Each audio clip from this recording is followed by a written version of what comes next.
दोस्तों, हम हर हफ्ते आपकी रातों को और भी डरावना बनाने के लिए मेहनत से नई नई एनिमेटेड हॉरर स्टोरी तैयार करते हैं।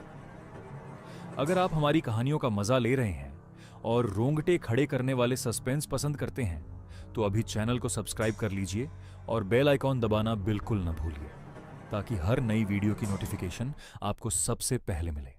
ये कहानी है लाल घूंघट वाली दुल्हन मायापुर का अंधेरा श्राप, जिसने मायापुर के हर दूल्हे को अपनी शादी का दर्द चखाया। कान खोलकर सुनो, क्योंकि ये कहानी खत्म होने के बाद तुम भी लाल घूंघट की सरसराहट से डर जाओगे। पुरानी लालटेन की पीली रोशनी कमरे की दीवारों पर नाच रही थी। हवा में सर्दी नहीं, मौत की ठंडक थी। रोहन, विकास, अनुज, काका राम प्रसाद और पंडित विष्णु बैठे थे। सबकी आंखों में वो डर था जो कभी नहीं जाता। रोहन धीरे धीरे बोला, जैसे हर शब्द उसके गले में कांटा चुभ रहा हो। 2 साल पहले की बात है। ठीक यही मायापुर में रात के 2:30 बज रहे थे। अमित का फोन बज उठा। उसकी आवाज कांप रही थी, जैसे मौत खुद उसके कंधे पर बैठी हो। रोहन भाई बचा लो, वो फिर आ गई है। खिड़की पर खड़ी है, लाल घूंघट, खून से सनी मांग, पूरा शादी का जोड़ा। हम दोनों भागे। पुराने मकान के अंदर से फर्नीचर टूटने की भयानक आवाजें आ रही थी। दरवाजा अंदर से बंद था। तभी खिड़की के शीशे पर एक खूनी हाथ का निशान बन गया, जैसे कोई अंदर से पूरा जोर लगा रहा हो। विकास ने दरवाजा तोड़ा। अंदर का मंजर आज भी याद करके रोंगटे खड़े हो जाते हैं। अमित छत से उल्टा लटक रहा था। गर्दन पर लाल दुपट्टा इतना कसकर बंधा था कि खून रिस रहा था। दीवार पर खून से बड़े बड़े अक्षर लिखे थे, मैं वापस आऊंगी। पुलिस आई। पोस्टमार्टम हुआ। कोई रस्सी का निशान नहीं, कोई जहर नहीं। डॉक्टर ने सिर्फ एक लाइन लिखी, आत्महत्या नहीं लगती। 3 साल पहले मायापुर का वो सुंदर घर। लता मायापुर की सबसे खूबसूरत और सबसे पढ़ी लिखी लड़की थी। शहर के इंजीनियर राहुल से रिश्ता तय हुआ। पूरा गांव खुशी से झूम रहा था।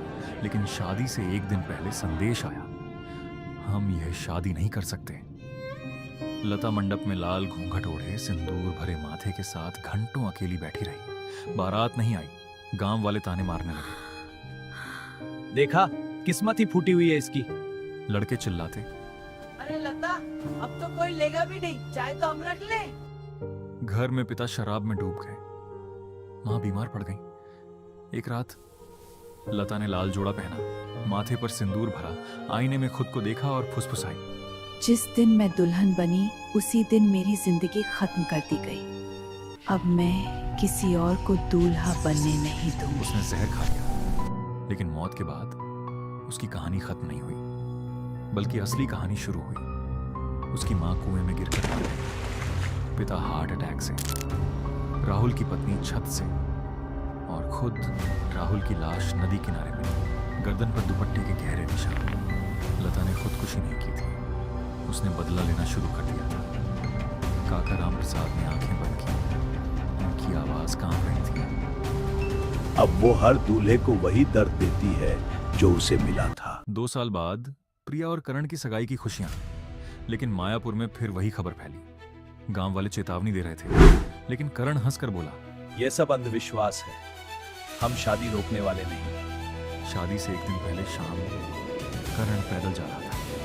पीछे सरसराहट हुई। पेड़ पर लाल घूंघट उड़कर अटक गया, और फिर लाल जोड़े वाली औरत हवा में तैर रही थी। घूंघट हटाया तो आधा चेहरा झलकर काला, आंखों की जगह खून बह रहे गड्ढे।